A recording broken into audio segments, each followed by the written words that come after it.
అబ్బా, David Warner miss అయిపోయావు నువ్వు. ఇద్దరం ఒకే టీంలో ఉండి నేను అవుట్ చేయలేకపోతున్నా. ఈసారి ఐపీఎల్ అవుట్ చేద్దామంటే నువ్వేమో ప్లేయింగ్ 11 లో లేవు.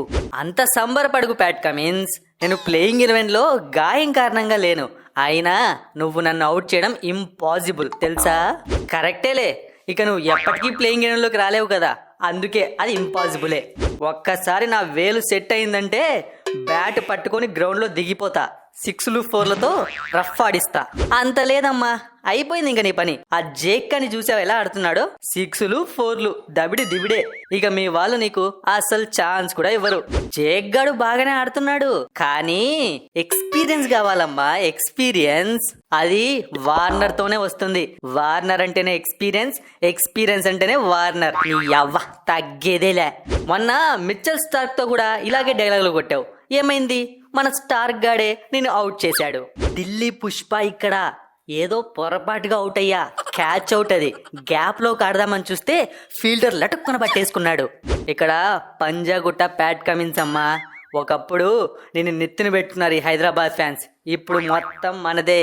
హైదరాబాద్ అంతా Travis head, Pat Cummins, Heinrich Klaasen. Hyderabad fans గురించి నీకు తెలియదమ్మా. ఒక్కసారి గుండెల్లో పెట్టుకున్నారు అంటే టీములు మారినా వాళ్ళ సపోర్టు ఎప్పటికీ తగ్గదు. మీకు మాకు మ్యాచ్ అన్నా నా కోసం వచ్చే వాళ్ళే ఎక్కువ ఉంటారు.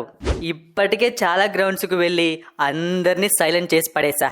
ఇక ఢిల్లీ వాళ్ళని కూడా సైలెంట్ చేస్తే నీ ఫ్యాన్సు, ఢిల్లీ ఫ్యాన్సు అందరూ గప్ చుప్పుగా కూర్చుంటారు. ఏంది అసలు? ఏంది స్పైడర్ మ్యాన్ ఇక్కడ, ఢిల్లీ క్యాపిటల్స్ కి కెప్టెన్ ఇక్కడ. నేను లేకుండా మీ తొక్కలో డిస్కషన్ ఏంటో నాకేం అర్థం కావడం లేదు. కరెక్టే, నువ్వు ఖచ్చితంగా ఉండాలి. మేము మ్యాచ్ గెలిచేటప్పుడు నువ్వు ఉండాలి. లాస్ట్ 2 మ్యాచ్లు ఎట్లా అన్నామో చూసినావా? నా బ్యాటింగ్ చూసినావా? నా వికెట్ కీపింగ్ చూసినావా? ఇక అయిపోయింది. ఇక మేము ప్లే ఆఫ్స్ కి వెళ్ళడమే లేటు. హెడ్ మాస్టర్ ఇక్కడ, కూకట్పల్లి హెడ్ ఇక్కడ. మేము 6 మ్యాచ్లు ఆడి 4 గెలిచాం.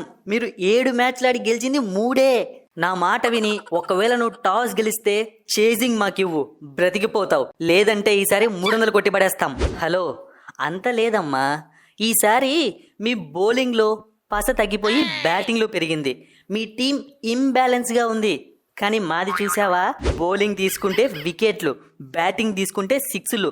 బ్యాలెన్స్డ్గా పక్కాగా ఉంది. ఎవరు చెప్పింది మా బౌలింగ్ వీక్గా ఉందని? ఎవరు చెప్పింది? ఒక్కరి పేరు చెప్పు మా బౌలింగ్ వీక్గా ఉందని నేను ఒప్పుకుంటాను. భూవి అన్న ఇంతకు ముందులాగా బౌలింగ్ చేయడం లేదు. లాస్ట్ మ్యాచ్లో హాఫ్ సెంచరీ క్రాస్ చేసి 60 కూడా రీచ్ అయిపోయాడు. ఏంట్రా రిషబ్ పంత్, ఒక 2 మ్యాచ్లు గెలవగానే కళ్ళు నెత్తికెక్కినట్టున్నాయి.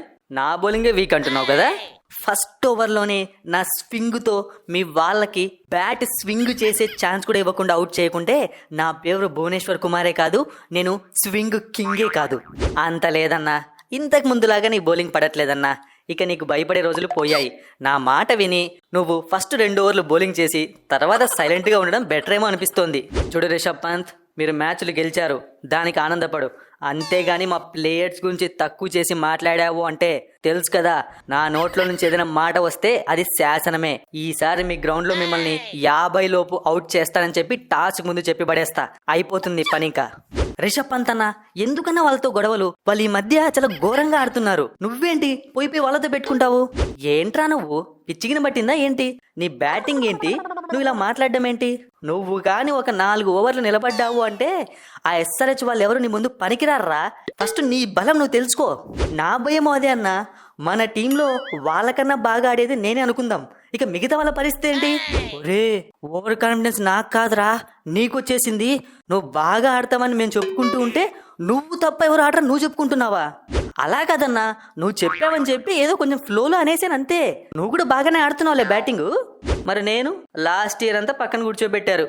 ఈ ఇయర్ ఏదో ఛాన్స్ ఇస్తే ప్రూవ్ చేసుకుంటే నన్ను ఒక్కరు పొగడరు, మ్యాచ్ గెలిచినా పొగడరు, మ్యాచ్ ఓడిపోయినా పట్టించుకోరు. నేను ఆటలో అరటిపండు అయిపోయాను ఇక్కడ. అరే పృథ్వీష, నువ్వేంది ఇలా అంటావు? నువ్వు మా టీంకి ఓపెనర్, ధనాధన్ హిట్టర్. నీ గురించి మేము బయటకు చెప్పకపోవచ్చు, మా గుండెల్లో ఉంటావు నువ్వు ఎప్పుడు. అలాగే గుండెల్లో పెట్టుకోండి. ఎలాగో మాతో ఆడిన తర్వాత ప్లేయింగ్ 11లో ఉండడు కదా. నువ్వేందయ్యా నువ్వు, నాకు అర్థం కాదు. ప్రతి ఒక్కరి దగ్గరికి పోతావు, ప్లేయింగ్ 11లో ఉండనంటావు. ఏమనుకుంటున్నావు నువ్వు అసలు? ఢిల్లీకి రా, నీ పని చెప్తాం. నా వేలు బాలేకున్నా సరే నేను బ్యాటింగ్ చేస్తా, నీ మ్యాచ్ లోనే బరిలో దిగుతా, SRH పైన సెంచరీ కొడతా. అన్నా వద్దన్నా, వార్నర్ అన్నా, ఒక్క మ్యాచ్ అన్నా, ఓపెనింగ్ మన్నే కదన్నా వచ్చింది, మొన్న హిట్టింగ్ చేసుకుంటా త్వరగా అవుట్ అయిపోయినా. ఈ ఒక్క మ్యాచ్ రాకన్నా, నెక్స్ట్ మ్యాచ్ నుంచి రా ప్లీజ్ ప్లీజ్. అవును డేవిడ్ వార్నర్ అన్నా, నువ్వు ఇంకా బాగా రెస్ట్ తీసుకో, నీ వేలు బాగా తిరగాలి. ఎందుకంటే మనం ప్లే ఆఫ్స్ ఫైనల్స్కి వెళ్ళాక నీలాంటి వాళ్ళు మాకు అవసరం ఉంది కదా. అంటే మనం ఖచ్చితంగా ప్లే ఆఫ్స్కి వెళ్తామంటావా? ఏందన్నా నువ్వు భయపడుతున్నావు? నువ్వు లేకుండా 2 మ్యాచ్లు గెలిచాం మేము. అంటే ఎంత లక్కీ ప్లేయర్ నువ్వు. నువ్వు టీంలో ఉంటేనే ఓడిపోతున్నాం, నువ్వు అలా గ్రగ్గోడ్లో కూర్చొని మమ్మల్ని ఎంకరేజ్ చెయ్యి. ఏంట్రా కొంపదీసి ఆ ప్యాట్ కమిన్స్ చెప్పింది నిజం చేసేలా ఉన్నావు, నాకు ఇంకా ఛాన్స్ ఇవ్వవా? అంటే అట్లా కాదన్నా, నీ వేలు బాగా అవ్వాలని చెప్తున్నా. నువ్వు లేకుండా ఎట్లన్నా ఉంటావు పెట్టుకుంటా. చూసావా మీ స్పైడర్ మ్యాన్ డబుల్ గేమ్స్ 2 సైడ్లు వెబ్బులేస్తున్నాడు. ఇక నీ పని అయిపోయింది. నా మాటిని మళ్ళీ SRHలోకి వచ్చేయి, రికమెండేషన్ నేను పెడతా. ఇక ఏ టీంలోకి రాను, ఢిల్లీ క్యాపిటల్స్ నుంచే రిటైర్ అయిపోతా. అయినా నన్ను అవమానించిన SRHలోకి నేను ఎందుకు వస్తా?